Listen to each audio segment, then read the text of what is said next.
બનાસકાંઠામાં કિંજલ રબારી અને કંકુ ચૌધરીના જ્ઞાતિ બહારના લગ્નનો વિવાદ તાજેતરમાં બહુ ચાલ્યો છે। તેમાં પણ કિંજલ રબારી તો અશોક ચૌધરી સાથે ભાગી ગઈ હોવા છતાં પણ સામાજિક દબાણના કારણે અને વડીલોના સતત સમજાવટના પ્રયાસોને વશ લઈને પરત આવી ગઈ છે। તેણે બળવાખોરી મૂકીને સમજદારીનો માર્ગ અપનાવ્યો છે। હવે આશા સેવવામાં આવે છે કે આ જ બાબતને લઈને રબારી અને ચૌધરી સમાજ પણ મારામારી અને ધીંગાણાના માર્ગે આગળ વધવાના બદલે સમજદારીનો માર્ગ અપનાવે। તાજેતરમાં રબારી અને ચૌધરી સમાજ સામસામે આવી ગયો તે વિવાદ વધે નહીં તે માટે દુધરેજના વડવાડા ગાદીપતિ કનીરામ બાપુએ ઝંપલાવ્યું છે। તેમણે બંને સમાજ માટે સોશિયલ મીડિયા પર શાંતિનો સંદેશ જારી કર્યો છે। કિંજલ અને કંકુના પ્રેમ લગ્નના પગલે રબારી ચૌધરી સમાજ વચ્ચે હિંસક અથડામણ સુદ્ધા થઈ ચૂકી છે।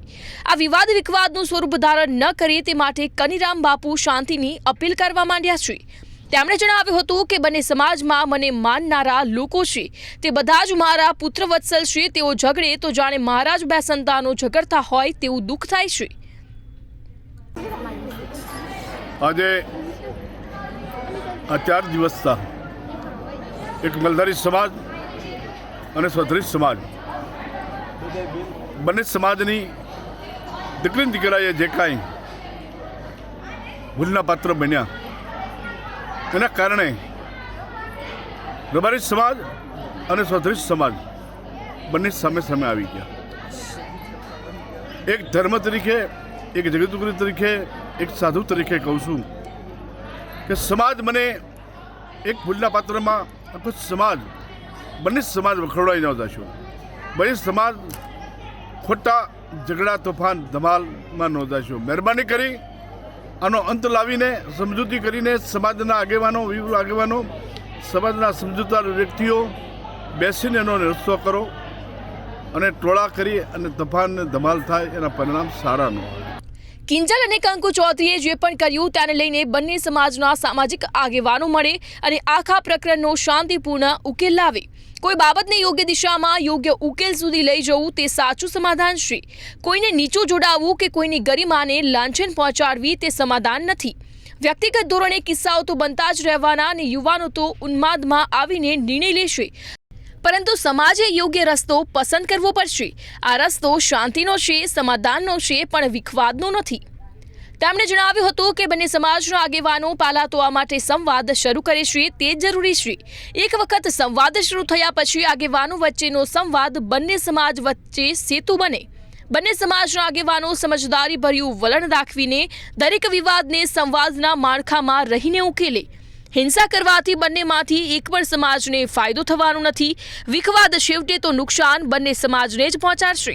બંનેમાંથી એક પણ સમાજ કશું પામી નહીં શકે। તેના બદલે જો તેઓ સંવાદનો માર્ગ અપનાવશે અને સમાધાનનો માર્ગ અપનાવશે તો શાંતિનો માર્ગ ખુલશે। શાંતિનો માર્ગ જ સમૃદ્ધિનો માર્ગ છે। આ વિવાદમાં જરૂર પડે તો સમાધાન માટે અમે ધર્મગુરુ તરીકે કે સંત તરીકે અમારી જે મદદ જોઈએ તે મદદ કરવા માટે તૈયાર છીએ। જોડે આવવા તૈયાર છીએ, બંનેની જોડે બેસવા તૈયાર છીએ, પણ આ રીતે અંદરો અંદર ઝઘડો નહીં।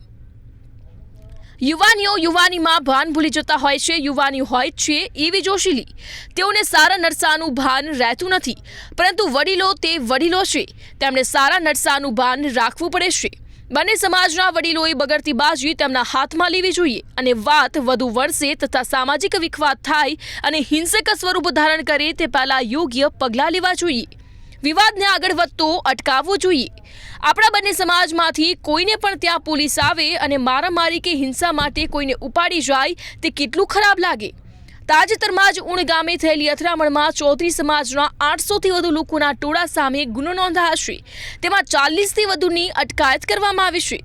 આ ધીંગાણામાં 4 પોલીસ કર્મચારીઓને પણ ઈજાઓ થઈ હતી। આખા જ ઉણ ગામમાં તણાવગ્રસ્ત વાતાવરણ છે।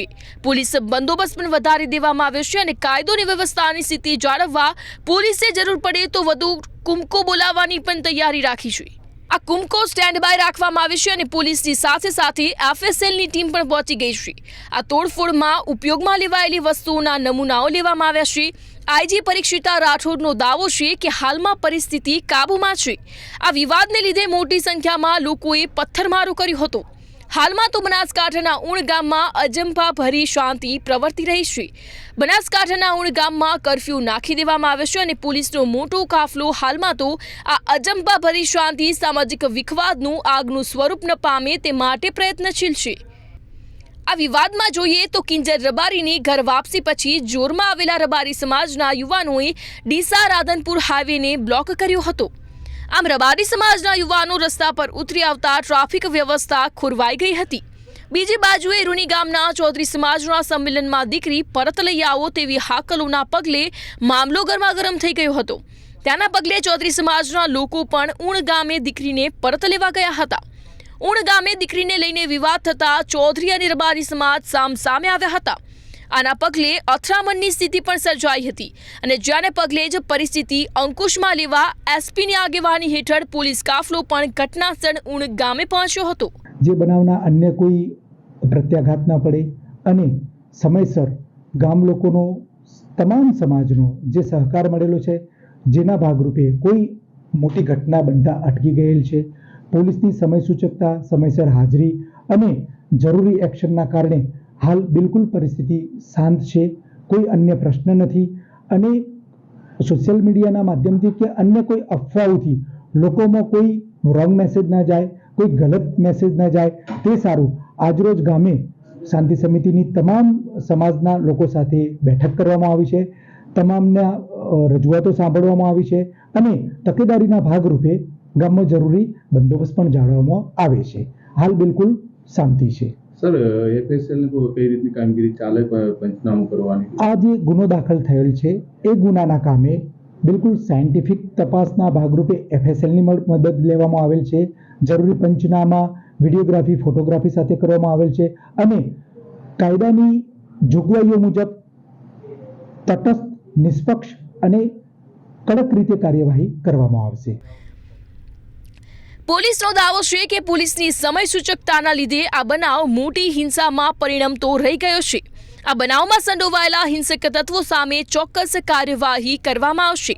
પોલીસે બંને સમાજોની શાંતિ બેઠક બોલાવી છે અને તેની સાથે સોશિયલ મીડિયામાં ફેલાતા વિડીયોથી કોઈ પણ રીતે ન ઉશ્કેરાઈ જવા માટે જણાવ્યું છે. હાલમાં સમાજમાં શાંતિ છે અને સ્થિતિ ટૂંક સમયમાં સામાન્ય થઈ જશે તેમણે જણાવ્યું હતું. તેની સાથે ગુનેગાર તત્વોને નશ્વત કર્યા વગર નહીં જવા દેવાય તેમ પણ જણાવ્યું હતું.